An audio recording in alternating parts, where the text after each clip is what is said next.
It feels amazing to be here. Like, there's days I wake up and I'm like, wow, I really did it. Like, I have my dad's biggest support. He's my biggest support system. And he's like, you inspire me. And I'm like, how? I'm still trying to navigate the system. And he's like, well, you figured it out and you just keep going. Nothing stops you. And I look back and I'm like, nothing has stopped me. My name is Shae-Lynn Harris. I live in Reading, Pennsylvania, and I am a social worker at Family Promise of Berks. So I'm a U-turn case manager and I work with homeless youth between the ages of 17 to 24. So I graduated from Reading High School and I received a full paid scholarship to RACC. I studied social work there for my 3 years, and then that's when I found out that the bachelor's program on RACC's campus was going to be run through RACC and KU.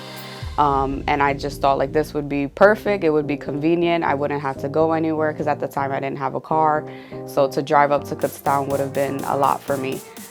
So I took the classes there for 2 years and then I received my bachelor's. My transition from RACC to KU was fairly easy. Both colleges already collaborated, kind of have a partnership with each other. So I did my last semester. Once it was completed, I applied for my transcripts in the financial aid office, had everything sent over, applied at KU, talked to my advisor, registered for my classes. Everything was very smooth though, and both colleges were very supportive on both ends. So we took the classes on Fridays on RACC's campus, but they were taught by KU professors. And I was still working at the time at RACC. They allowed me to stay there for the next 2 years until I finished my degree, which was great because it was convenient. I can go to work there, I can go to school there. The coursework was kind of heavy, a lot of papers, and it was different from RACC. You know, your last semesters at RACC, they teach you how to write the papers and prepare you, but it's about like 2 to 3 classes.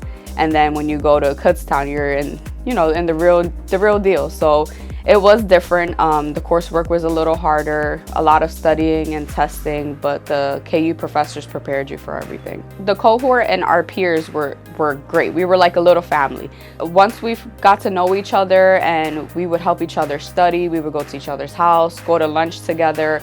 Everyone was helpful to one another. We all had different stories, different reasons why we wanted this specific program. But in the end, it was like everything was worth it because we all helped each other. The professors helped us and we just all navigated through the program together. It feels good to pass on what I had or what I learned and give it to someone else. I feel like it was a gift to me to go through what I went through and then to give them that experience. A lot of them look at me and they're like, how did you do it? Because I tell my story to people. I'm not ashamed of my story. I'm very proud of it. And I think it can change people's lives. And, it might not be the same as yours or someone else's, but it still gives you some type of motivation to say, like, this girl did this, I can do it, or I can do something different.